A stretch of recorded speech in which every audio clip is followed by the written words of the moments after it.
কিন্তু আমার প্রতি ওদের মমতার কথা আমি আমার ডায়েরিতে সব লিখে রেখেছি। শুধু লিখে রাখো নেই তোমার স্ত্রী উজ্জয়িনীর প্রতি তোমার বিশ্বাসঘাতকতার কথা, উজ্জয়িনী, তোমার স্নেহপানার বাবার প্রতি কর্তব্যহীনতার কাহিনী। আমি তো তোমার কোনো কাজে বাধা দিইনি উজ্জয়িনী।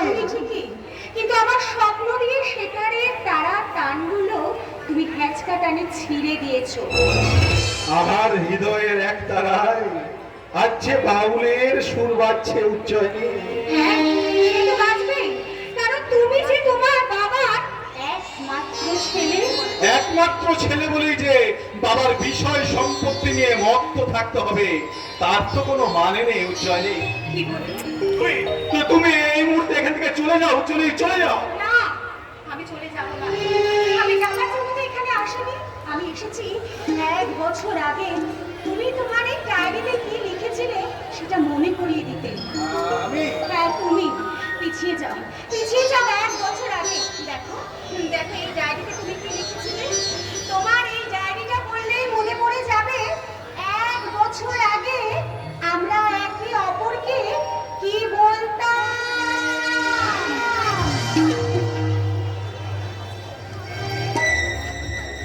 আবার উজ্জয়িনী যখন হাসে তখন মনে হয় সন্ধ্যাবেলায় খেজুর গাছের বনে চোনাক পোকা জলে। আর আমার স্বামী যখন আমার দিকে তাকায় আমার তখন মনে হয় আমি যেন সমুদ্রে স্নান করছি।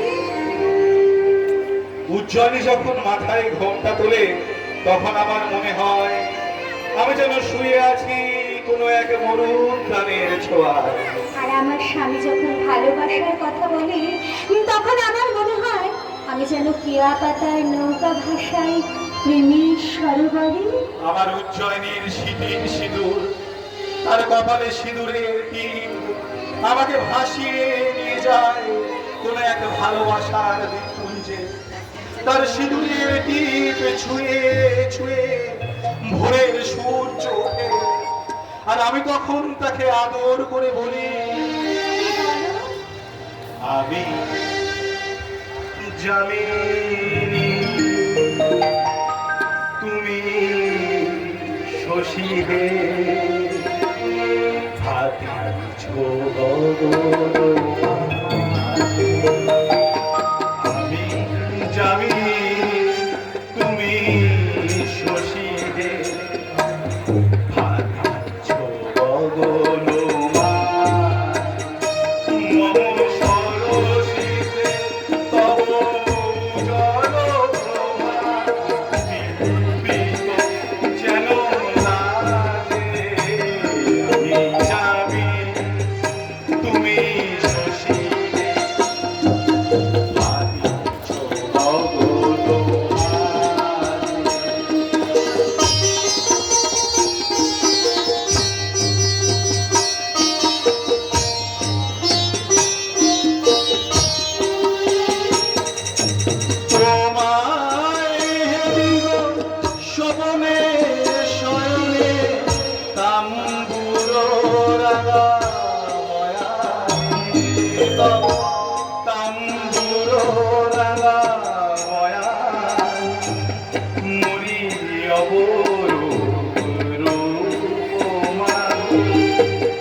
বসন্ত সব বিরাজে আমি যাবি, তুমি শশী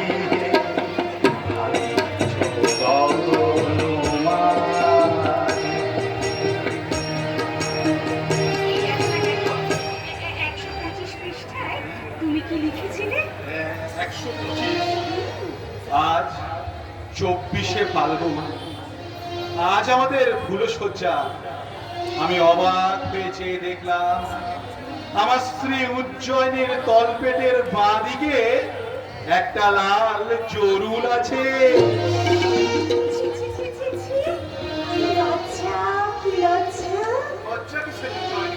আজ আমি তোমার হৃদয়টাকে ঠিক এমনি করে দিয়ে দিলাম।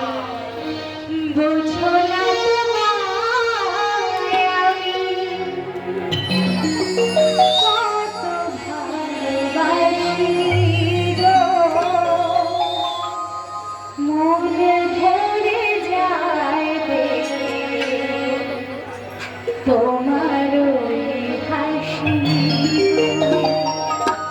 বোঝো না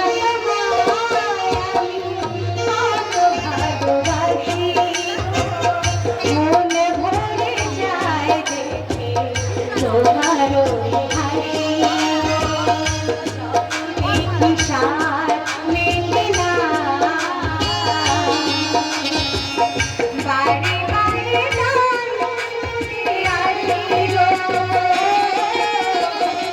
বোঝো না আমি কত ভালোবাসি মনে ভরে যায় দেখে তোমার হাসি যত সার মেলে না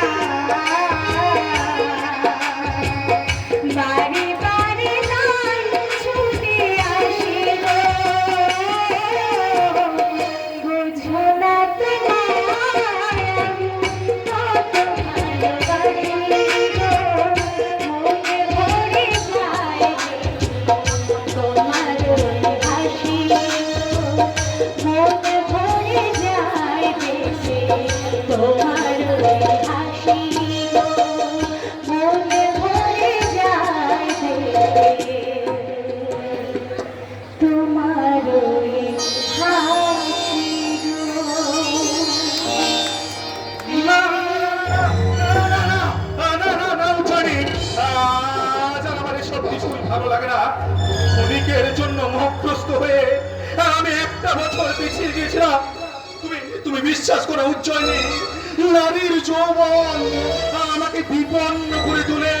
তাহলে তাহলে আমার যৌবনের উত্তাপ মনে হয় অনুতাপ পরিতাপ। তুমি আমাকে বলো তাহলে কেন কেন তুমি আমাকে বিয়ে করেছিলে বলো পাপ না করলে যে পুণ্যের সাথে দেখা হয় না উজ্জয়িনী। কি বলছো তুমি ত্যাগের তো সৃষ্টি কোথ থেকে উজ্জয়িনী।